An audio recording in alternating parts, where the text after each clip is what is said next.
après 30 minutes d'installation et au moins 3 essais d'intro. J'espère que celle-ci c'est la bonne. Hello hello, j'espère que vous allez bien. Aujourd'hui on se retrouve pour un type de vidéo que j'adore faire par-dessus tout. Parce que aujourd'hui je vais vous parler un petit peu de mes favoris du moment. Comme d'habitude, il y a de tout et n'importe quoi. Il y a des podcasts, il y a de la beauté, il y a une série Netflix, il y a des livres, il y a même de la nourriture pour une fois. Enfin bref, vraiment, il y a de tout et c'est ça que j'adore dans ce genre de vidéo. Et j'espère que ça vous plaît autant que moi. Bref, je vais arrêter de blablater pour rien et on va commencer cette vidéo tout de suite. Le premier produit est un produit dans la catégorie beauté. On va parler d'un nettoyant. Il faut savoir que je n'ai jamais trouvé un nettoyant pour le visage qui me convienne à la perfection. Pendant très longtemps, j'ai utilisé de l'huile de coco pour me démaquiller et après j'utilisais un autre nettoyant pour enlever l'huile et le maquillage. Mais très honnêtement, c'était ce qui marchait le mieux pour moi, mais c'était pas encore le truc vraiment qui me plaisait. Et j'ai testé ceci. Déjà, la marque The Ordinary, c'est une marque que j'adore. J'ai déjà plein de produits de chez eux dans ma collection. Et je ne m'en lasse pas, je les adore. Mais alors ça, ce nettoyant, il est assez spécial. Honnêtement, la première fois que je l'ai utilisé, j'ai pas trop compris et j'ai pas trop aimé. Et maintenant que je sais l'utiliser, je suis folle amoureuse de ce produit. En fait, c'est un nettoyant sous forme de crème. Donc vous prenez en vrai quand même une bonne quantité dans votre main et vous le chauffez. Ou vous chauffez sur votre visage jusqu'à ce que ça devienne une huile. Ce que je n'avais pas compris la première fois que je l'ai utilisé. J'avais pas assez chauffé le produit et du coup c'était hyper dur à appliquer. En fait vraiment c'était une sorte de gel crème un peu bizarre qui ne démaquillait pas bien. Et en fait à force de le travailler, il se transforme en huile. Et alors là c'est incroyable pour enlever le maquillage, notamment le mascara waterproof. Vraiment ça c'est le test ultime des nettoyants. Si ça n'enlève pas le maquillage waterproof, c'est quelque chose qui ne me plaît pas parce que moi je ne mets que ça sur mes yeux, soit. Et donc vraiment ce produit, une révolution. Il ne pique pas les yeux, il démaquille super bien, il se rince super bien et surtout, il n'assèche pas la peau.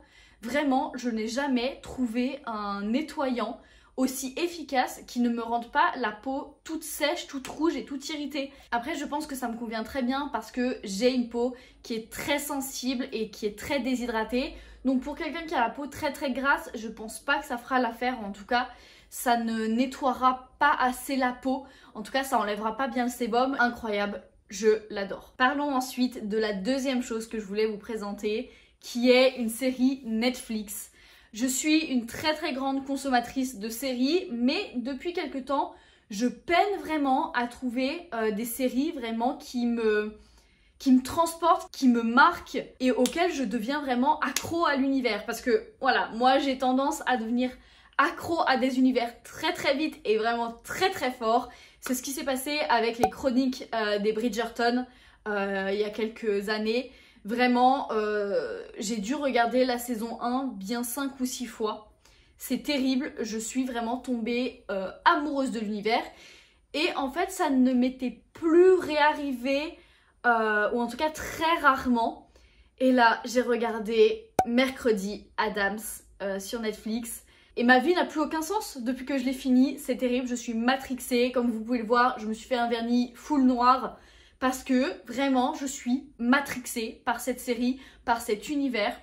Déjà de base la famille Addams c'est quelque chose que j'aime beaucoup. J'adore l'univers, j'adore les personnages et tout ça et j'adore tout ce qu'ils ont développé autour. Mais vraiment l'univers entier et toute la trame de la série, je trouve ça trop bien fait. J'adore. Mais franchement je croise les doigts tellement fort pour qu'il donne une suite à cette série qui est au moins une saison 2, une saison 3, une saison 4, je ne sais pas, qui soit dans la même trame que cet univers parce que j'ai adoré. Parlons ensuite d'une chose que j'adore, que j'ai découvert il n'y a pas si longtemps mais que depuis je ne fais que vous en parler. on va parler de podcast. Vous connaissez déjà mon amour inconditionnel pour Contre-soirée de Anna RVR, mais ce n'est pas de celui-ci dont on va parler. Je vais vous parler aujourd'hui d'un autre podcast que j'ai découvert en vrai il y a déjà un bon moment, mais j'avais jamais vraiment pris la peine de l'écouter ni de découvrir tout l'univers. Je vais vous parler de Sunshine Radio de Des Vibrations.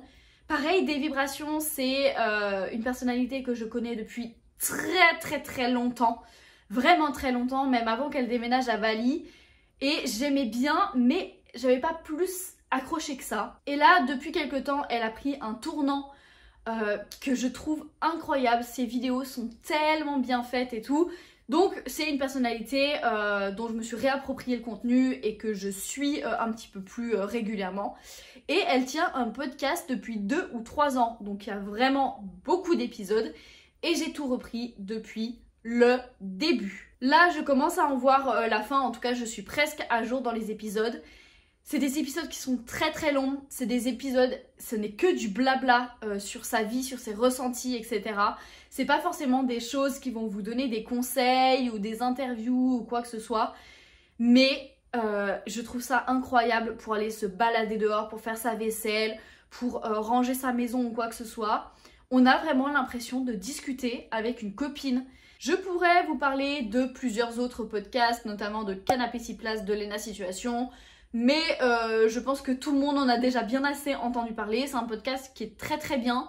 C'est pas le format que je préfère et qui me transporte vraiment, mais j'ai hâte de voir la suite, donc je vais pas plus m'étaler là-dessus.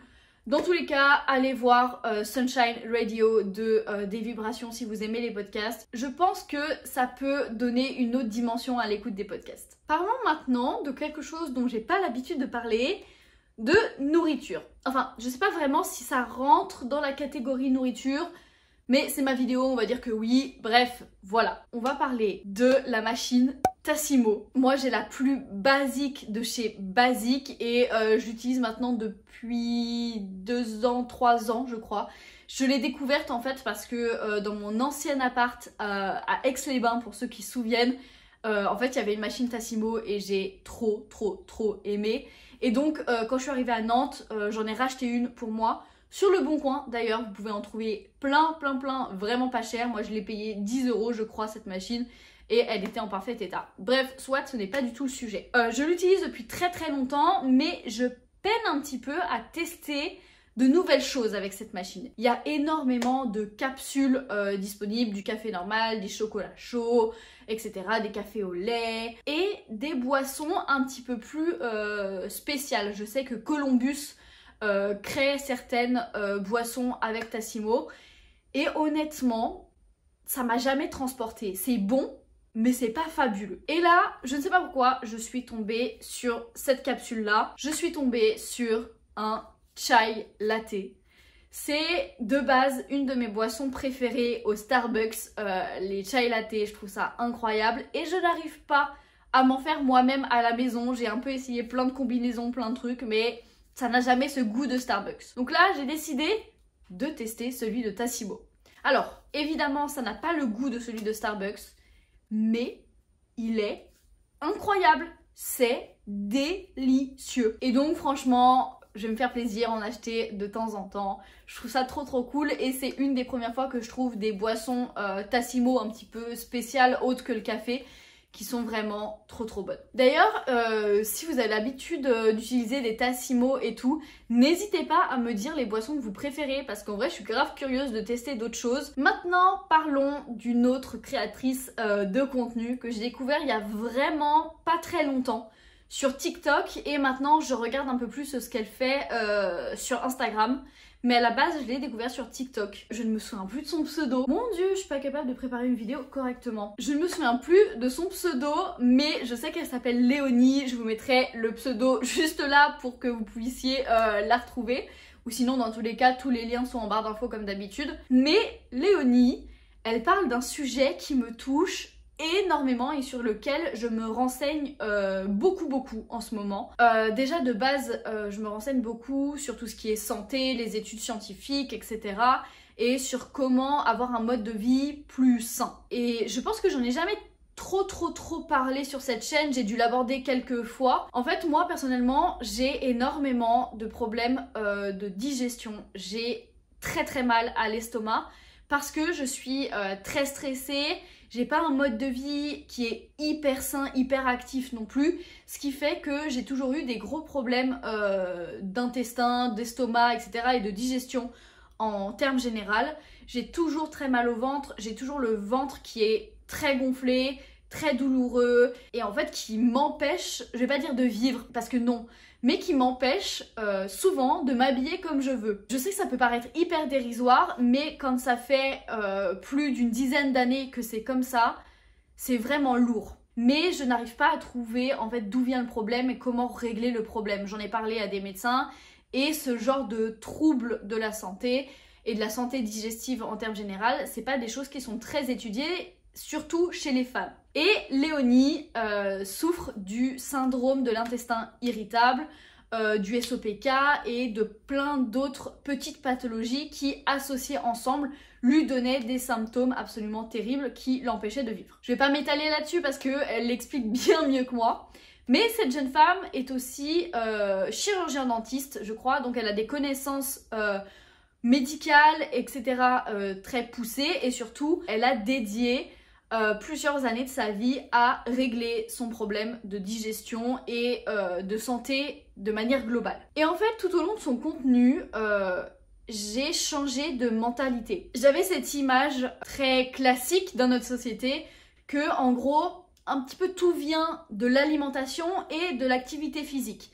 Et donc si on veut régler nos problèmes, donc moi, mes petits problèmes de digestion, etc., il fallait que je mange mieux, moins et en faisant plus de sport. Je savais inconsciemment que c'était pas vraiment vrai, mais c'est tellement ancré dans l'imaginaire collectif que c'était aussi ancré dans mon esprit. Et en fait, tout au long de son contenu, elle a réussi à me faire changer de mentalité et j'ai compris que, surtout chez les femmes aussi, ce genre de choses hyper restrictives à manger moins et mieux, mais pas vraiment du coup, et à faire beaucoup de sport en intensif, en fait, ça n'a pas forcément les résultats escomptés. Et en fait, son contenu à elle se base beaucoup sur le rééquilibrage des hormones et sur les sports beaucoup plus doux. Et elle, personnellement, elle a eu des résultats de fou et elle a rééquilibré son corps et elle a réglé la majorité de ses problèmes. Je ne dis pas que c'est des solutions miracles et bien évidemment, une TikTokeuse, une influenceuse n'est pas votre médecin et ne peut pas vous guérir.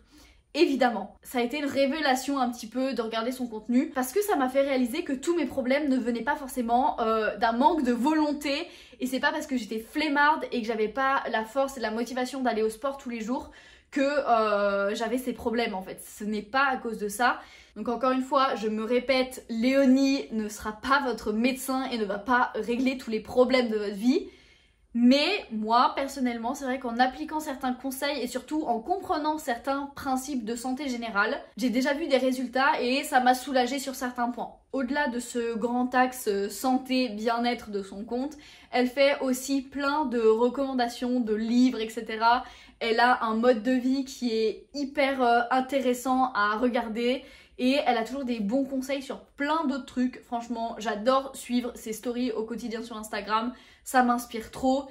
J'adore. Et pour finir, nous allons parler de livres. Bon, évidemment, c'est ma Kindle. Je n'ai plus de livres physiques depuis bien longtemps. Je vais vous parler de la série Sweet Home. En tout cas, pas de la série, mais du 3e tome en particulier. Parce que le 1er tome de la série, je n'ai pas aimé du tout. Je me suis vraiment forcée à le finir. En fait, j'ai détesté. Enfin, c'est pas que j'ai détesté. Il y avait quand même... Enfin, le développement était bien, l'histoire était plutôt cool, ça abordait des sujets importants et tout. Mais la relation amoureuse entre les deux personnages, c'était détestable. Je n'aime pas du tout. Bref, soit. Et du coup, j'ai pas lu le tome 2 parce qu'en fait, c'est la même histoire que le premier, mais vue en fait de l'autre personnage. Et je me suis dit, est-ce que je passe totalement à autre chose ou est-ce que je vais lire en fait le tome 3 parce que le tome 3, c'est pas les mêmes personnages en fait. Donc je me suis dit quand même, allez, allons-y, c'est des personnages que j'avais bien aimés et dont j'avais bien aimé le développement en fait dans le 1er tome, donc autant voir ce que ça donne dans le tome 3. Et en fait, j'avais très peur, mais j'ai adoré ce tome 3. C'est des sujets qui sont très durs. J'ai chialé toutes les larmes de mon corps. Franchement, je l'ai lu en 2 ou 3 jours, je crois. Et je me réveillais le matin avec les yeux tout gonflés parce que j'avais pleuré en fait en lisant le livre. C'était terrible, mais ça m'a trop touchée. Donc quand même, je mets des petits attention. Ça parle très fort d'anorexie et de la mort d'un proche. Donc c'est très spécial à lire. Soit vous êtes touché par le sujet, soit pas du tout. Mais dans tous les cas, ça peut être un petit peu choquant. La relation entre les personnages, mais quel bonheur! J'ai trop aimé, ils se complètent trop bien. Et en même temps, chacun des 2 protagonistes a son développement très perso et suit son bout de chemin et combat ses propres démons. Donc franchement, j'ai adoré ça. Je veux pas trop vous spoiler parce que sinon, si vous décidez de le lire, c'est un peu bête. Mais dans tous les cas, sachez que si vous voulez lire le tome 3 tout seul, vous pouvez. Il n'y a pas vraiment besoin d'avoir lu les tomes avant. C'est pas une histoire qui se suit, c'est plutôt des histoires parallèles dans un même univers. Bon, voilà, je pense que j'ai fait le tour de mes favoris du moment. Il y a eu un petit peu de tout. C'est ce que je préfère dans ce genre de vidéo, je vous l'ai déjà dit. Dans tous les cas, n'hésitez pas à me dire en commentaire vos favoris du moment à vous. Vous savez que je suis hyper curieuse à chaque fois d'avoir vos petites recommandations, etc. Je suis trop curieuse. Bref, n'hésitez pas. Dans tous les cas, si vous avez aimé cette vidéo, n'hésitez pas à la liker, à commenter et surtout à vous abonner à la chaîne pour suivre toutes les aventures. Ciao!